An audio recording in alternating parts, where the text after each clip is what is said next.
আজ আমি তোমাদের যে পরীক্ষাটি করতে যাচ্ছি সেটি রসায়ন বইয়ের 21 ও 22 নম্বর পৃষ্ঠার পরীক্ষণ 1 ও 2 যথা বিভিন্ন তাপমাত্রায় তরল পদার্থের ব্যাপনা হার নির্ণয়। প্রথম পরীক্ষাটি হলো কক্ষ তাপমাত্রায় একটি কাচের পাত্রে বিশুদ্ধ পানিতে সামান্য গোলাপি বর্ণের কঠিন পটাশিয়াম পারম্যাঙ্গনেট ছড়িয়ে দিলাম।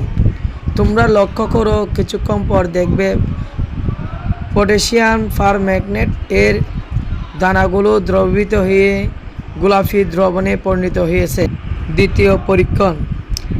প্রথমে কক্ষ তাপমাত্রায় একটি বিকারে বিশুদ্ধ পানি নিয়ে এতে সামান্য পরিমাণ তরল নীলের দ্রবণ যোগ করি।